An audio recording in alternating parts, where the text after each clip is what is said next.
Hello there. I'm so excited to introduce our speaker this afternoon. Kim Sager-Fradkin is a wildlife program manager for the Lower Elwha Klallam Tribe in Port Angeles in Washington. She holds a BS in wildlife biology from Humboldt State University in California and an MS in Master's of Science in Wildlife Resources from the University of Idaho. Prior to working for the tribe, she's currently their wildlife biologist, Kim worked for the National Park Service and USGS. Kim has also has two research focus or primary tracks, within her profession. First one is to explore the wildlife responses to the removal of the Elwha dams. And the second is to contribute to the tribal subsistence harvest activities by monitoring elk and deer populations across the North Olympic Peninsula. Her most current research focus is on large carnivores, particularly in the genetics and the dispersal patterns and the diet within that mountain system. It's a pleasure to introduce Kim tonight. I'll be moderating. My name is Janice Bauman. Many of you all know me from class. I'll also be monitoring the chat. So Kim, I'll ask you this. Would you like me to hold all questions for the end, or would you like me to pause if there is a question in the chat box? I think holding makes the most sense in these forums. Great. That's all right with you? Oh, that's perfect with me. We have 30 participants out there. So I'll just ask everyone, if you have a chat in the question, I'll be moderating it, and I am happy to pass it off to Kim at the end of our talk here. So without further ado, thank you for joining us today, Kim, and we're so excited to hear more about your program. Thanks so much for having me. All right, let's go for a screen share here. And hopefully you guys are that's gonna pull up for you in just a sec. And I'm running multiple screens here, so just bear with me while I get this going into slide show mode. Okay. If somebody could just say, yes, we see you, that would be really helpful. Yep, we see you and your slides. Looking great, Kim. Thank you. Fantastic. Okay, fantastic. All right, well, thank you all for being here this lovely evening. It's beautiful and sunny in Port Angeles, and I assume it is in Bellingham as well. So yeah, as the wildlife program manager for the Lower Elwha Klallam Tribe, I work on a lot of different species and a lot of different projects, which is really exciting. And I'm just going to tell you about several, not all, but several of those projects today, specifically related to Elwha restoration. At least the first part of the talk. So all critters, great and small, let's talk about those. So just to put everybody in place, I am from Port Angeles. I'm dialing in from Port Angeles, south of Vancouver Island, across the Strait of Juan de Fuca or Salish Sea, and west of Seattle on the North Olympic Peninsula. And I'm going to dive right in to talk about Elwha. I'm assuming that some folks on this line already know a lot, or at least a little bit, about Elwha dam removal and ecosystem restoration. But Elwha is the largest dam removal project ever undertaken in the world. The Elwha watershed is the largest watershed on the Olympic Peninsula, and unfortunately had two dams on it for almost 100, or really over 100 years. And when those dams were put into place in the early 1900s, the tribes knew right away that those dams were going to be a huge problem for their really important fish runs. And so the tribe tried for decades to get those dams removed. And the dams that we're talking about, the first one is the Elwha Dam, which was the lower dam, and it was built from 1910 to 1913, 7.9 kilometers from the river mouth. Removal of that dam began in September of 2011 and was completed by September of 2012. The upper dam was called the Glines Canyon Dam. It was built from 1925 to 27, further upriver than the first. Removal also began in 2011 and was completed by the fall of 2014. So we're looking at about a decade since dam removal started and not a full decade since they've been fully removed. So the primary impetus really for dam removal for both the Park Service and the tribe and the state and other federal agencies and nonprofit entities really was to get the salmon back, to bring these Elwha salmon back to the system. The Elwha historically supported all native salmon, Pacific salmon runs. And even with the dams in place, there were Chinook salmon and other salmon that swam all the way up to the dam every year and spawned below the dam. So these things were raring to go and raring to move upriver. So that while we were talking a lot about salmon restoration, there was also a big push to talk about sediment and vegetation. Because when you talk about dam removal, you are going to be talking about sediment, because a lot of sediment builds up behind dams, especially when they've been in place for 100 years. That mud can't move downstream. And then there was 800 acres of habitat that needed to be revegetated. So there was a lot of question about revegetation. So a lot of talk about salmon, a lot of talk about plants, and a lot of talk about mud. But what about the wildlife? So the few of us that were on the peninsula studying wildlife felt like, hey, we need to look at how wildlife are going to respond as well. And so we embarked on a series of projects to answer questions related to wildlife recolonization of the Elwha after dam removal. So we had a couple different tracks of research associated with dam removal and wildlife recolonization. The first was to look at river-dependent wildlife, specifically river otters and American dippers. And then secondly, we embarked on a series of studies to look at terrestrial wildlife as they recolonized the former reservoir beds. So specifically elk, deer, small mammals, and beavers. So first and foremost, from 2010 to 2013, so really during dam removal, we worked with the Smithsonian Conservation Biology Institute, and we did a study of river otters and American dippers, specifically because these animals are so ecologically linked to the river. These are animals that survive and live the majority of their lives on rivers. And so we were really interested in the link between river otters, American dippers, and marine-derived nutrients. So some of you probably know all about marine-derived nutrients, but in a nutshell, these are the nutrients that come back into a river when salmon come back into a river to spawn and die. Salmon go out to sea, they're indeterminate growers, they grow large, they bring in lots and lots of mass into their bodies, and then when they swim back into their natal stream and spawn and die, they bring all those nutrients with them. And those nutrients, especially the carbon, the nitrogen, and the sulfur, enhance the surrounding pool and of nutrients and all of the surrounding vegetation, the animals, the insects, you name it, a really strong ecological link between salmon carcasses and the surrounding environment. And so while we were interested in things like bears and weasels and mink and raccoons and all the things that might distribute nutrients, something that we knew was definitely tied to the river was the river otter. And so we chose to study river otters. We'd already been doing some work on them with an objective of determining their distribution and movement patterns in the Elwha and using stable isotope analysis to determine the contributions of marine-derived nutrients in otter diets. So in order to actually do this, we needed to get our hands on otters.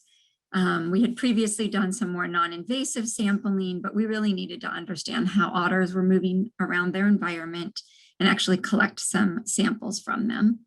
So we used a couple different trap types, and over the course of 3 years, we trapped otters in the Elwha, and we then actually carried them out of the Elwha. We anesthetized them and moved them to a veterinary clinic.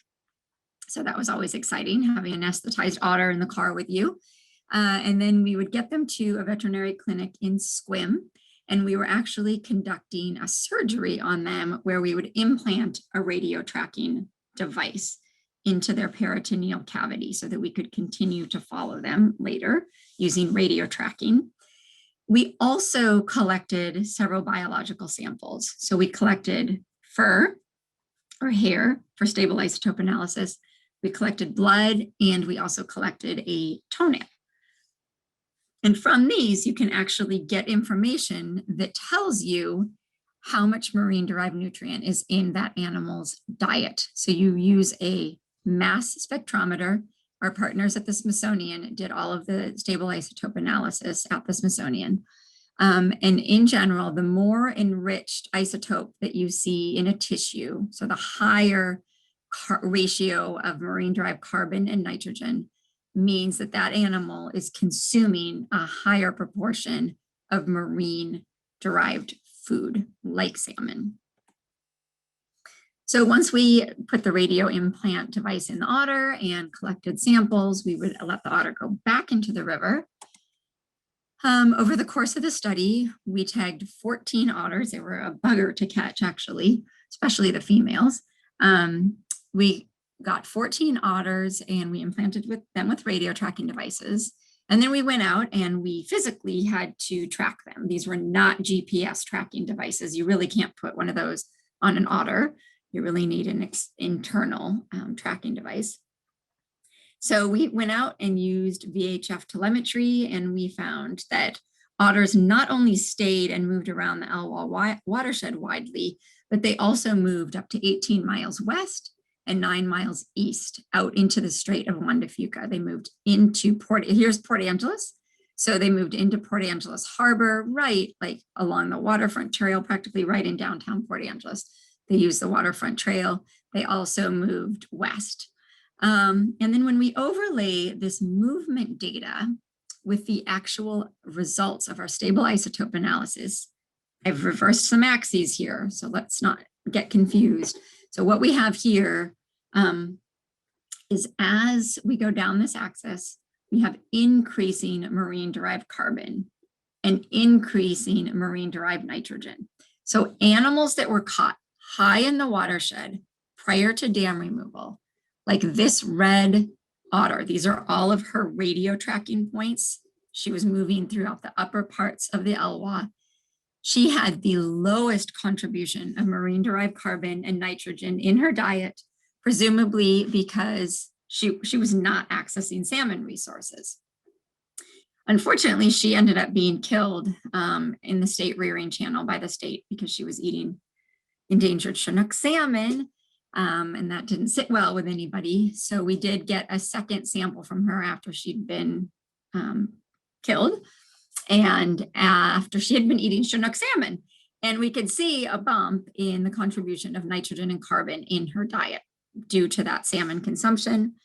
Animals that were caught and that used both saltwater and freshwater, like this purple animal, for instance, had the highest contributions of marine-derived carbon and nitrogen in their diets. And you can see this really perfect linear pattern. So it is really a fantastic tool to be able to use stable isotope analysis to determine contributions of marine-derived nutrients to diets. And we certainly hope this has set us up for a good baseline for future studies. Moving into the American dipper, if folks know what American dippers are, hopefully, but if not, I will explain. They are a little riparian or riverine bird that is about the size of an American robin.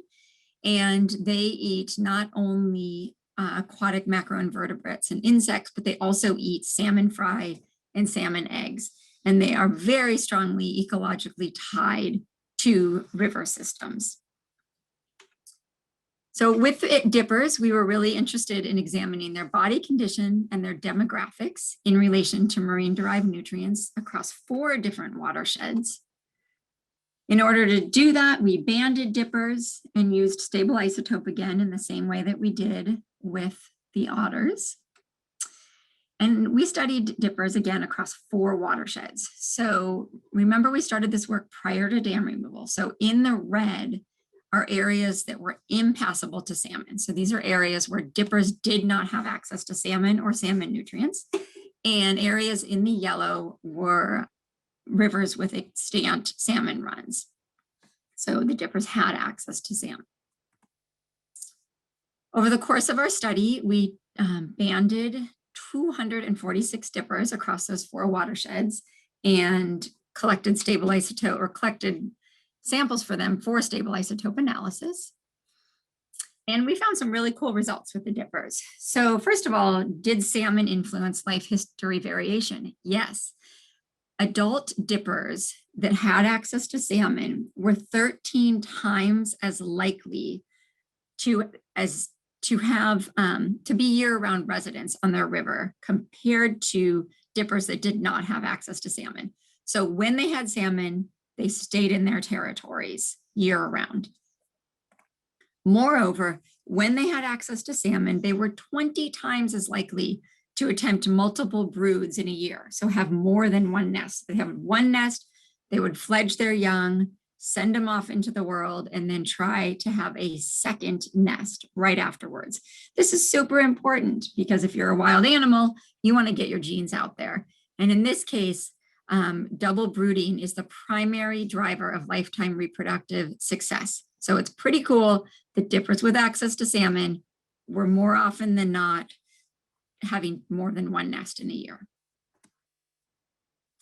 So moving on to terrestrial wildlife, once we were done studying the dippers and otters, we really wanted to start looking at actually who would recolonize the former reservoirs.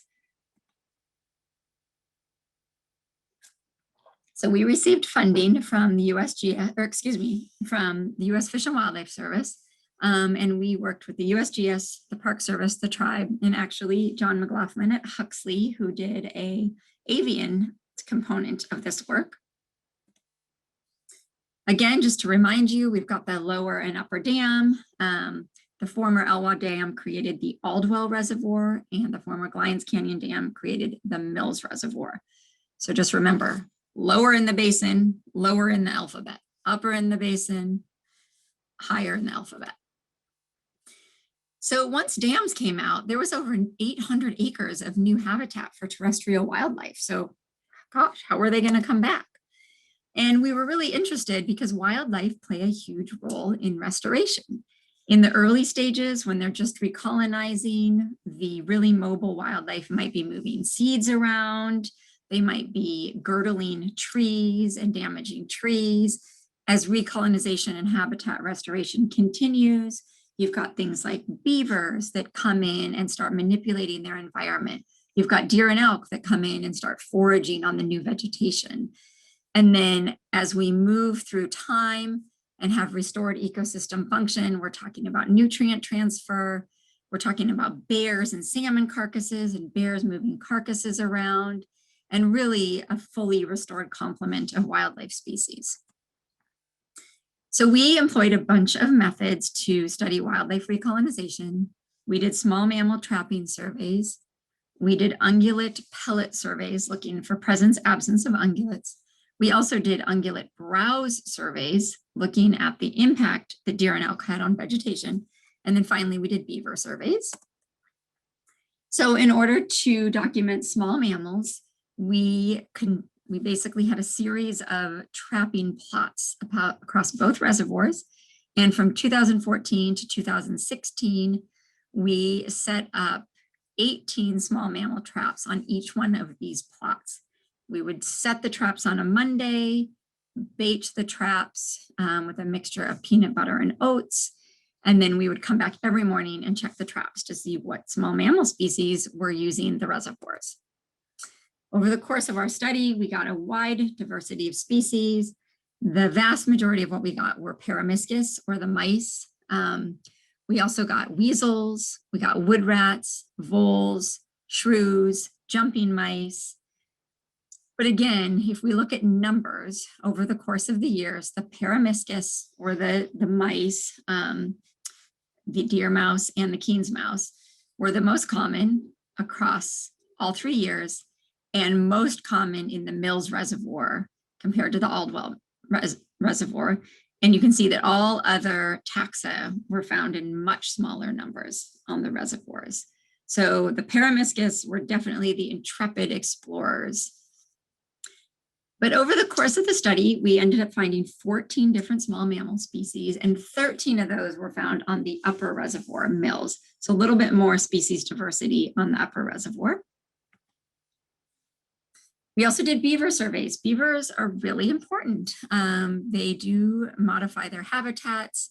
They create good backwater salmon habitat when they slow down water by building small dams. So we basically just walked the river and looked for beavers and all of the side channels. In 2014, we were finding beaver sign only on Aldwell. By 2015, we were finding sign on both Aldwell and Mills. And by 2016 and 2017, we were finding lots of sign on both of the lake beds. Finally, the ungulate and browse surveys. So basically every fall, we would go out and we had this series of plots across the Aldwell and Mills reservoirs. And we would go out to each of these center points in the fall. We would lay out a 6-meter diameter plot, and then we would look on that plot for deer and elk pellets. If we found deer and elk pellets, we would clear them, throw them off of the plot, and then come back in the spring and look at deer and elk pellets and determine overwinter use by deer and elk. Also, each time we visited one of these plots in both the fall and the spring, we would do a variety of vegetation measurements. So we were looking at ground and we were looking at the trees and determining the level of browse on individual plants. And essentially, we found that there were concentrated areas where deer and elk were heavily browsing, but for the most part, the vegetation in the Aldwell and Mills reservoir basins were avoiding huge impacts by deer and elk. The plants were growing very quickly, growing out of the browse range. So while there were concentrated areas and some species that were heavily impacted, the vast majority of species were not terribly impacted by deer and elk.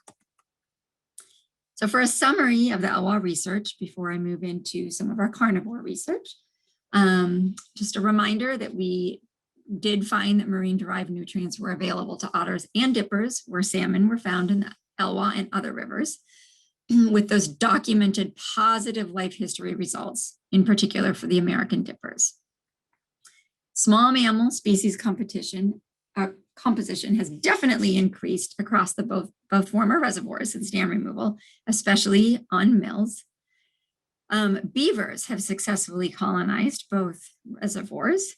And while deer and elk are found there, Mills saw more, and I didn't show that slide, but Mills saw more increase by elk than Aldwell did. And then ultimately, deer and elk are just really not causing undue stress to the vegetation on the landscape. So I'm going to take a sip of my tea before I move on. All right, so let's talk. Let me first acknowledge my co-authors, Kurt Jenkins and Rebecca McCaffrey from the USGS, Chris Tonner and Pete Mara from the Smithsonian, and Patty Happy from the Park Service on these projects. Of course, I didn't talk about any of the avian work. There was a whole nother piece that Janice knows all about with birds and large woody debris and a whole variety of other topics. So let's talk about cougars. We're in the 4th year of an Olympic cougar project, which started small with just the Elwha tribe and has expanded dramatically. This is the first time that this photo has been in a presentation. We have a photographer here, a professional photographer visiting from the Panthera organization, whom we work with. And he puts up these digital SLR like trail cameras. So he got this really amazing photo last week. And I just stuck it in the presentation today because I think it's really cool. And this is actually one of our tagged cougars. So the Olympic Cougar Project has developed and grown dramatically over the last 4 years. You may have noticed that I put the Klallam word for many of the species, and I failed to repeat those, but I will here. This is qawicăp is how we say cougar in the Klallam language. And on our qawicăp project, we have multiple partners. So we have the tribe and Panthera are the 2 primary drivers of the Olympic Cougar Project. But we've also now engaged with the Skokomish Indian tribe, the Makah Indian Nation, the Point No Point Treaty Council, the Jamestown Klallam Tribe, the Port Gamble Klallam Tribe, and most recently, the Quinault Indian Nation. We also work with the University of Idaho. The landscapes that we study on the Olympic Cougar project are vast, definitely the vast majority of the Olympic Peninsula, at least the eastern half. And now that we've engaged Quinault, we have the southwestern portion of the peninsula that we're looking at as well. Why do we care? Why are we interested in cougars? Well, as Janice said in the beginning, one of my primary tracks of research, aside from Elwha, is to look at deer and elk populations and the predators that rely upon those deer and elk populations. So in 1855, the tribes of the Pacific Northwest signed treaties, and the Macaw tribe and all of the Klallam tribes signed either the Treaty of Point-No-Point or the Treaty of Neah Bay in the case of the Macaw tribe. And these treaties began a federally recognized relationship with the US government. And in those treaties, the tribe retained rights. All of the tribes retained rights. And the first was to continue to hunt on open and unclaimed land. The second was to be able to regulate the hunting activities of its members, and ultimately to manage wildlife resources, which we now share with the Washington Department of Fish and Wildlife. But it matters to us what's happening with the deer and elk populations and what's happening with the predator populations, because they're all important, especially the deer and elk, for tribal subsistence. Therefore, the predator populations are important because they rely upon the same species that tribal members rely upon for food. But ultimately, the tribes of the Olympic Peninsula have, while we have many differences, we have at least one shared long-term community goal related to natural resources and wildlife. And that is that we want to preserve intact wildlife habitats for the benefit of the next 7 generations, for subsistence harvest purposes, and for the greater ecological health of our shared regional landscape. So as such, we are all working together on this project with these large, wide-ranging predators. This is another photo that Sebastian got recently on one of his cameras. The first goal is to calculate a population estimate of cougars and bobcats for a small portion of the Olympic Peninsula. I'm going to get into that. We also want to establish and maintain a grid of cameras to document the presence of cougars across the landscape, in addition to other wildlife, and also look at movement, home range, and subadult dispersal patterns of cougars. So let's first talk about our first goal, which is to calculate a population estimate for cougars and bobcats. So how in the heck do you count something like a cougar that is really rare and very difficult to find on the landscape? Well, genetics.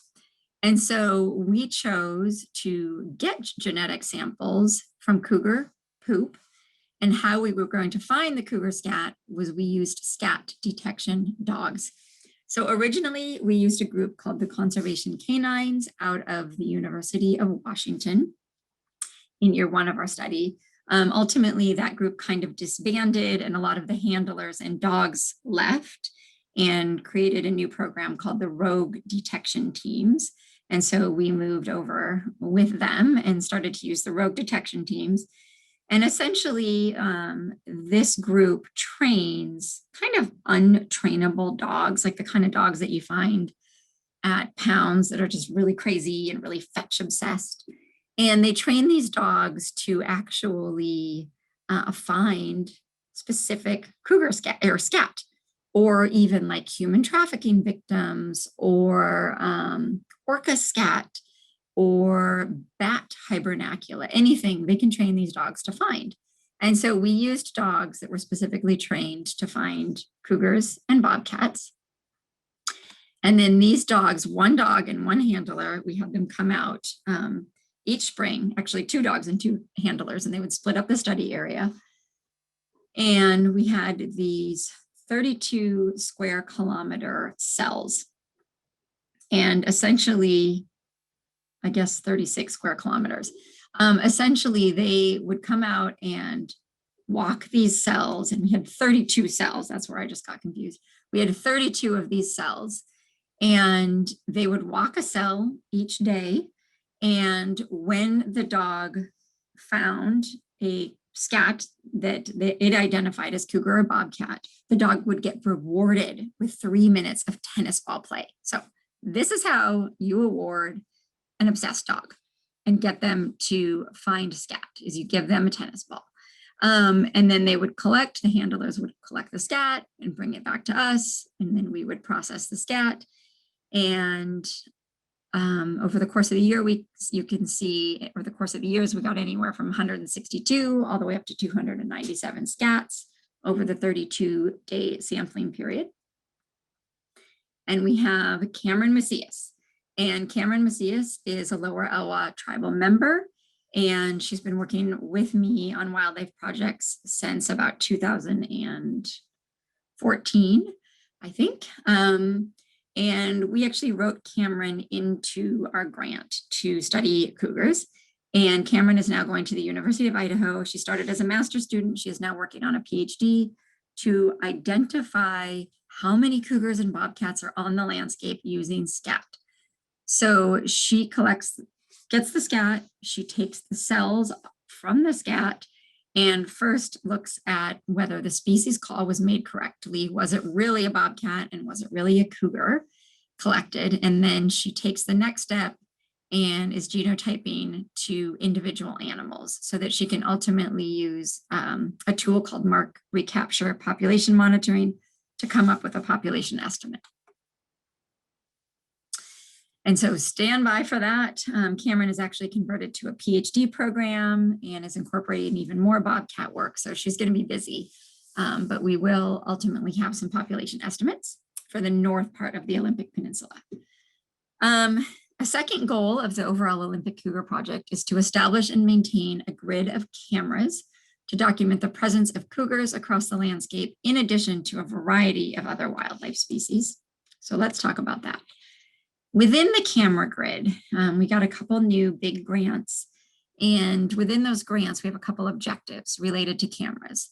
The first off is that starting this year, we're going to expand our grid from what last year was about 180 cameras. We're expanding up to 300 cameras across all of the partner tribes, over 2,000 square miles. And we ultimately hope to develop an actual photo database for 6 culturally important wildlife species: Roosevelt elk, Columbian black-tailed deer, cougar, American black bear, bobcat, and coyote, and to identify their key habitats on the landscape. The second goal, or the second objective then, is to develop baseline population estimates for those same 6 culturally important wildlife species, which will ultimately allow us to establish a picture of how these species use the landscape and really use these population estimates as the basis for long-term monitoring so that we can continue to manage these species for the next 7 generations. So again, looking at our larger study area and just showing you how last year we expanded, but this year we're expanded even further. So basically we grid out our study areas and then put cameras out on a systematic random sort of sampling design on the landscape. And you heard Janice mention that she volunteered with us. So she was one of the people that adopted a camera, which means she was one of these Sasquatch icons. So this is the camera grid that we are running this year and that we ran last year for Lower Elwha for our component of the grid. And we have a bunch of cameras that we adopt out. So we have people that volunteer with us and monitor the cameras every couple of months. And those are the Sasquatch icons. Here are a bunch of our volunteers. I don't think I have a picture of Janice, but these are a bunch of our volunteers going out and checking their cameras. And these cameras are wildly successful at documenting the species that we're looking at. So they get the bigger critters, the elk and the deer. They get smaller bobcats and coyotes and of course cougars.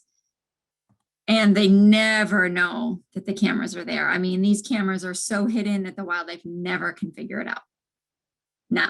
They definitely sometimes know the camera's there and investigate and oftentimes just look at it, but sometimes the bears will completely destroy them and eat them. So that's always unfortunate when that happens. And we sometimes have individual humans that find them and destroy them or steal them. So definitely can be challenging on the landscape.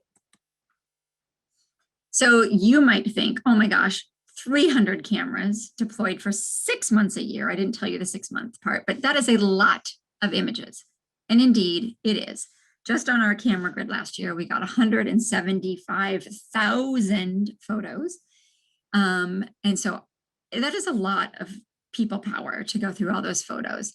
So while we did go through them all last year and classify them, we are also working with a program called Panthera IDS. And Panthera IDS is a program that uses artificial intelligence.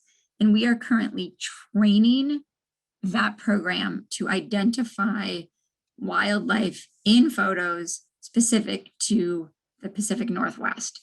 It was originally developed in South Africa. They have a lot of different species down there.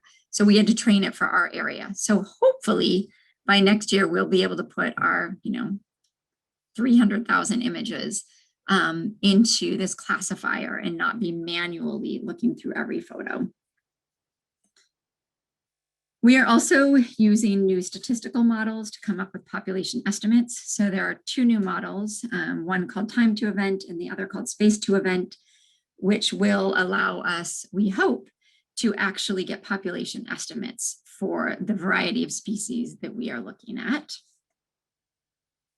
And I should note that all of the photos that I've been showing are all taken on this project. We have some great photographers that have been coming out with us and getting awesome photos on some of our cougar captures.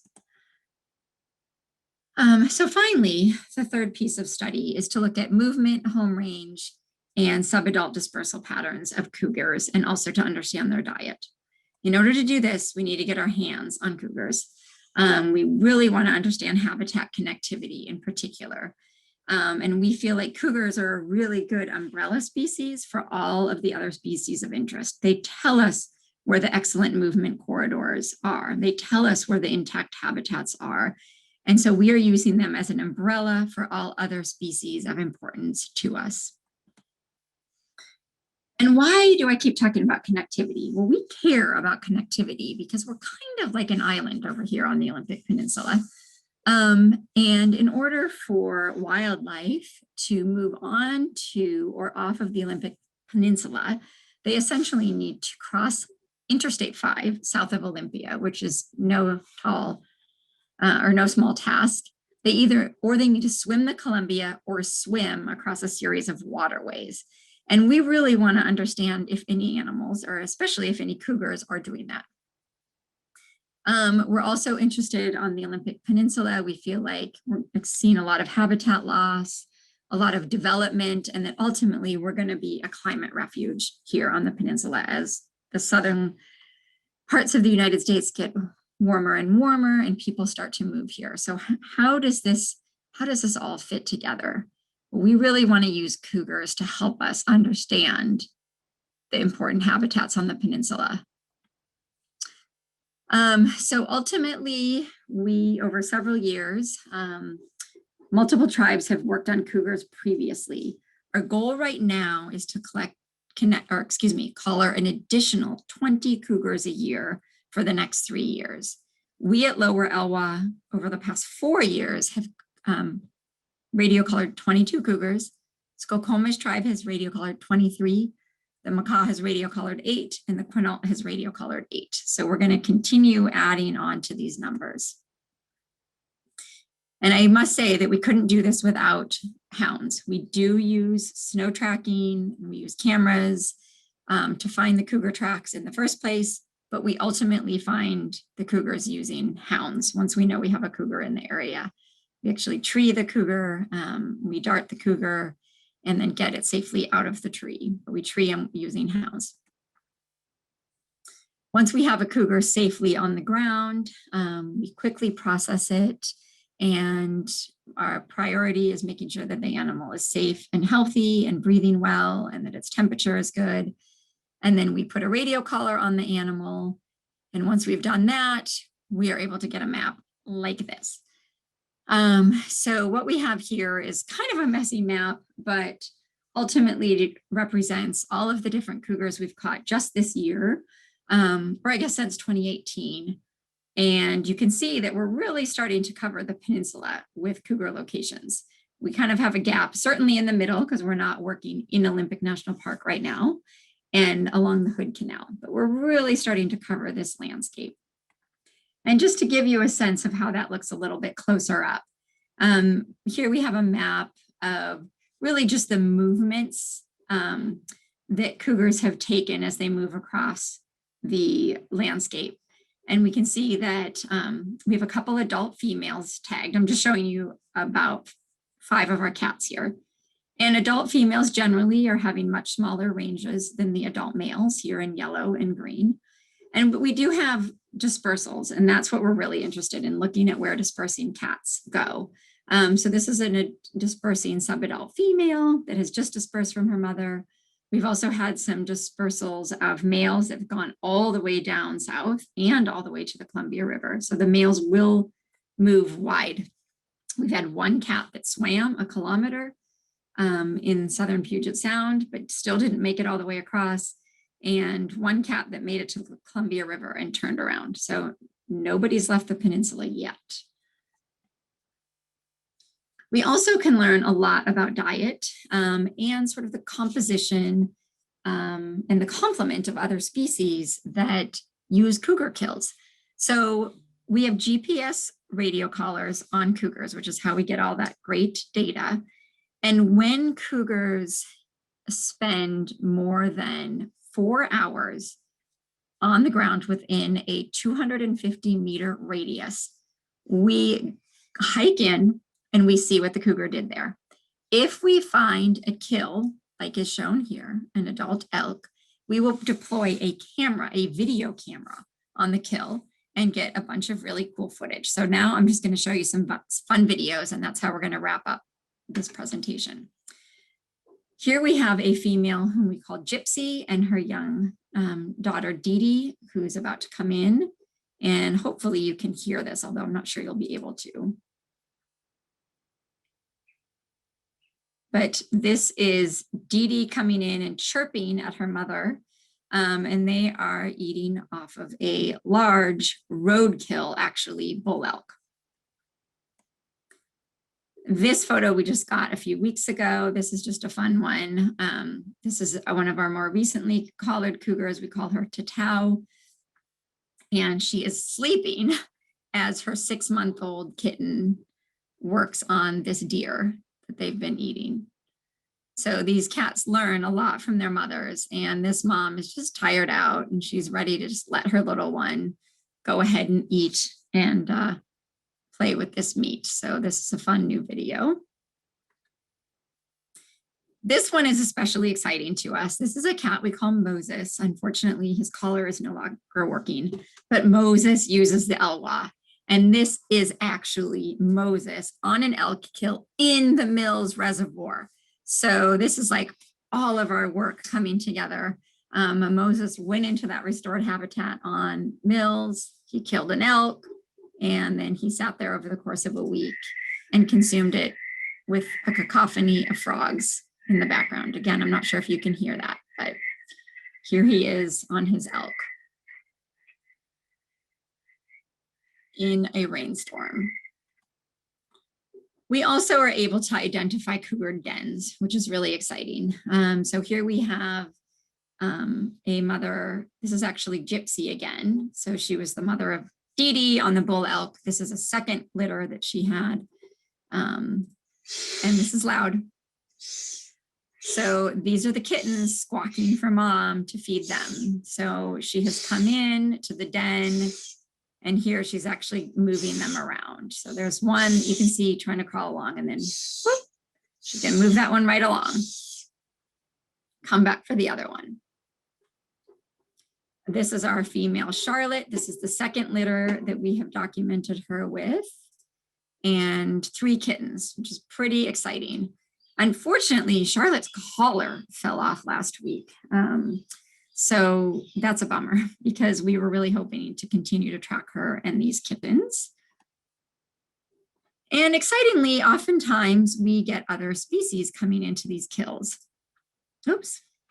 So right here we have Charlotte actually sharing her kill with a skunk. If you can see the skunk back here. It seems that skunks are the only things that they will tolerate on their kills, because we do find dead coyotes and dead bobcats sometimes near cougar kills. But skunks, they clearly don't want to be sprayed. And skunks will warn when they're about to spray. So this is a spotted skunk warning, I think, the camera because it hears it. And this is on a deer kill. And this skunk is giving a really fun little warning. And then we have things like bobcats that come in and start eating. And it's a little bit of a risky move, but it's really beneficial for them to have this extra meat on the landscape. So this bobcat, nice large bobcat, is actually acting like it's its own kill, and it's done eating and it's caching the carcass here. We also have a lot of avian scavengers. So here we've got a raven and a bald eagle. We also get lots of golden eagles, or not lots, but golden eagles that also come in. And of course, many, many, many turkey vultures. So we are documenting not only what cougars kill and how cougars move around the landscape, but also all of the other species that they feed on the landscape. And the one and only other animal on the Olympic Peninsula that will actually successfully move a cougar off of its own kill is the black bear. So here's a black bear that's just fed on a cougar killed elk, and is now gonna just leave, investigate and sniff the camera a little bit and move off. So I am wrapping it up here just in time, I think. This work could not be done without my amazing field crew and the amazing field crew that Panthera has brought to the table. And you can certainly email me any questions that I'm not able to answer today, and follow us on Facebook and Instagram, actually, on the Panthera Puma program. And with that, I can take questions. Great. Thank you so much, Kim. I have a comment from the chat, and I was going to comment the same thing, Nancy. Cameron is a graduate of our program of Huxley on the Peninsulas out of Port Angeles campus. So we love tracking her career and seeing her success. So yay. We're rooting on yes. Thank you for that. Thank you for reminding me of that. Yes. And we love it. So any questions? If you have questions, place in the chat, and I will go ahead and be your conduit tonight and deliver those questions to Kim. I have a quick question, Kim, and maybe it's not a quick question, actually. What stood out is something that is kind of against, I guess, when we think of recovery, and that's the formation of these food webs and the interaction, trophic interaction among all of our animals and flora, fauna throughout that landscape.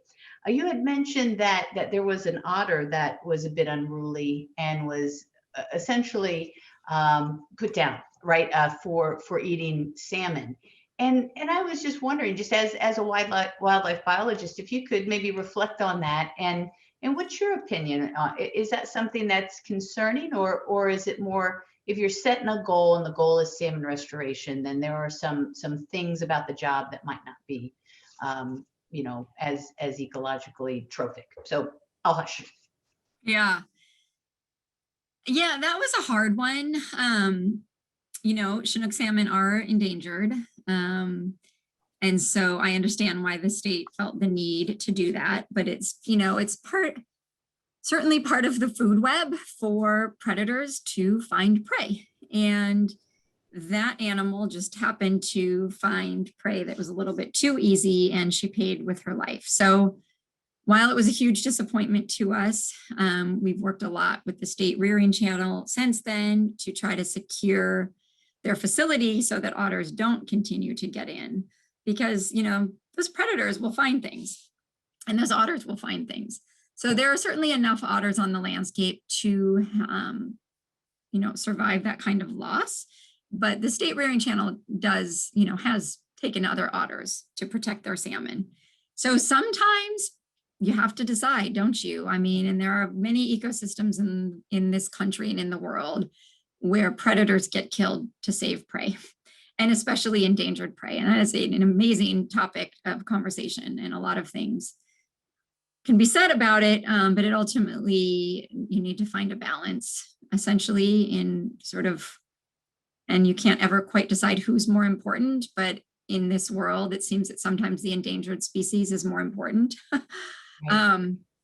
Unfortunately, we actually, one of the cougars, one of our nice large males, who we actually called qawicăp. So we name our cougars alphabetically. We started at A, and as of this weekend, we're up to X. So we have just almost gone through the alphabet in naming, and this is just the ones caught by the Lower Elwha tribe, not the other tribes on the peninsula in our partnership. But the cat we caught in December, we called him qawicăp because we were ready for a Q, and that is the name for a cougar. And unfortunately, qawicăp, 3 weeks ago, got into some domestic goats, some prize domestic goats. And that's kind of a different story because those are not wild animals, but people care about their domestic animals. And this woman was irate and called the state. And generally speaking, if you have an irate landowner and domestic livestock that's been taken, the state chooses to dispose of the cougar.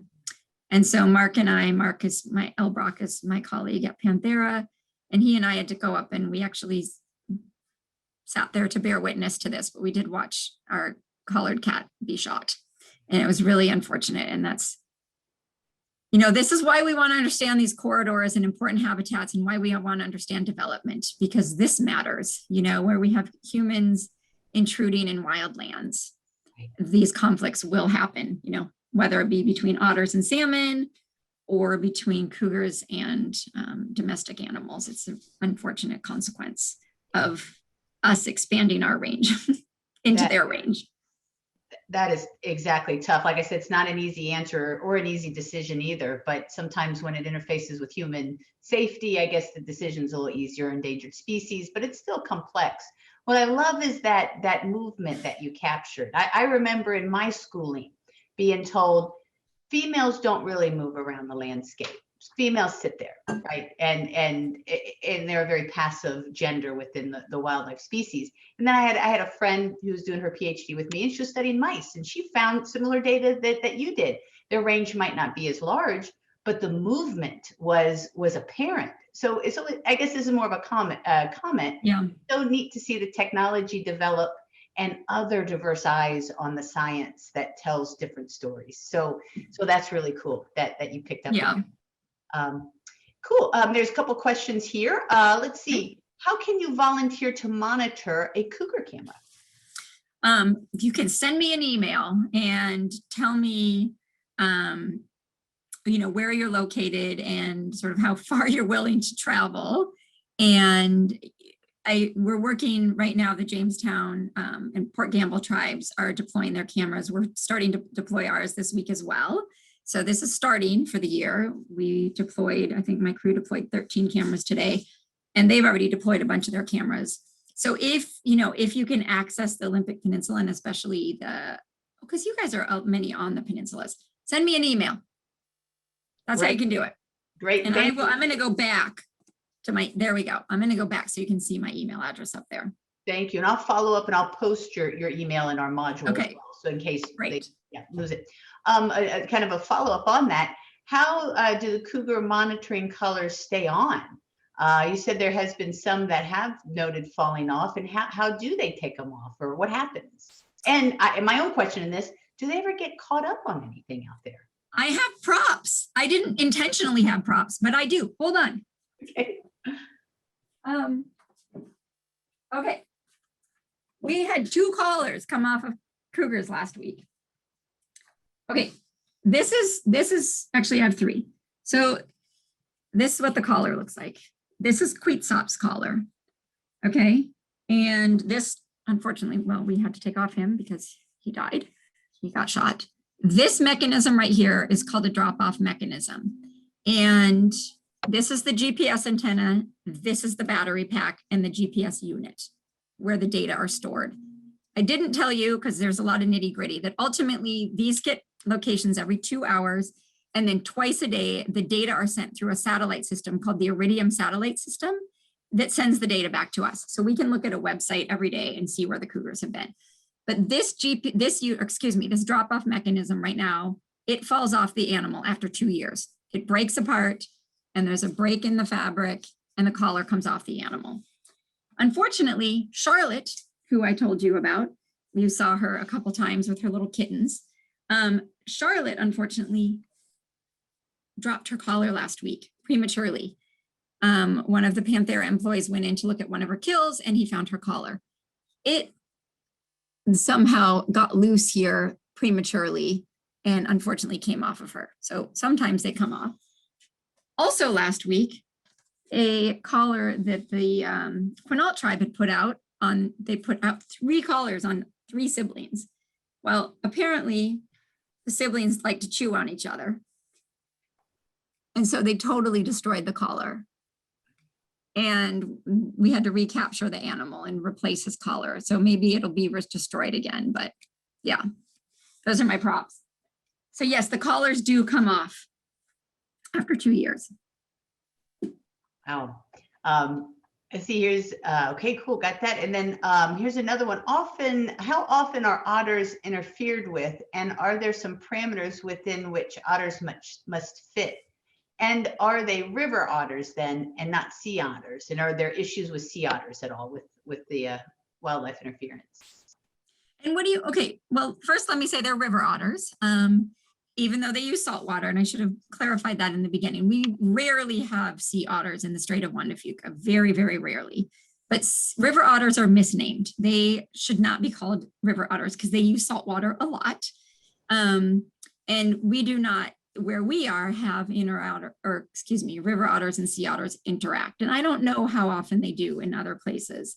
But remind me, the first part of that question was just how they... Well, I think it interfered with regard to killing them off due to salmon issues, like feasting on an endangered species. Is that a common occurrence, or was that kind of an oddball for? I think it's a common occurrence around hatcheries. Okay. Yeah. Gotcha. And river otters are not really a species of concern. I mean, you can actually legally trap them. I shouldn't say common, but sea otters are in a totally different situation, right? Sea otters they're not endangered, but they're definitely a species of concern. And river otters are different. So I think around hatcheries, it's somewhat common, but they're very adaptable, and they live in a lot of human-dominated environments and survive.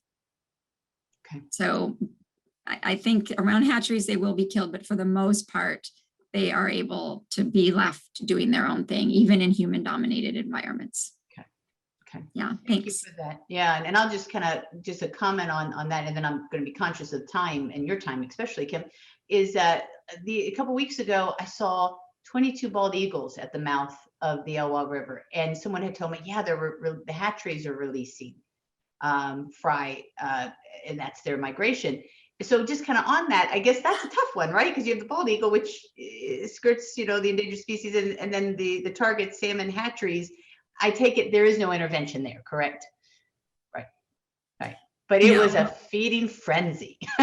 Yeah. Yeah, there is no intervention there, but there is a lot of intervention. I'm sure you've probably heard other like sea lions and seals, super controversial. Yes. Like at the Ballard locks and like a lot of the Columbia River dams. Same issue. Mm-hmm. That's tough. Yeah. Well, thank you. And any other question? I tell you what, I don't want to go over on our time. We so appreciate your time, Kim. Thank you so much. Any questions? I'll just make sure to post your address if they think of anything later. I'm excited to work with Sarah again. So she was also a graduate student with me, and I always say, if a group of people need some action figures, it's this group here. How cool! Out darting, collaring, running through the forest. What dream jobs, right? I'm just scared of carnivores, so I do plants. But thank you so much, Kim. That was really, really cool, and such images and neat talk. So we really appreciate it. Thank you very much. You guys have a great evening. Okay, thank you. Bye-bye. Thanks. Bye-bye. And my class, I tell you what, we're going to take a 10-minute break and we will meet back on our classroom link. That way we can interact with one another. And yeah, so we'll meet back in our Zoom link classroom at 6:12. I've switched that link off in our module. So if you go back to the original link, you'll end up in our Zoom classroom. Thank you, and thank you all who joined us. And if you have any questions, please contact me or Alex Cadio. We're always happy to talk about our program here on the Peninsulas. This Earth Week has just given us such a neat reason to share some of our guest speakers with the community and with our alum. And we're just so happy to see the participation today. So thank you all. And again, I'll see you guys back in our Zoom classroom at 6:12. Thank you.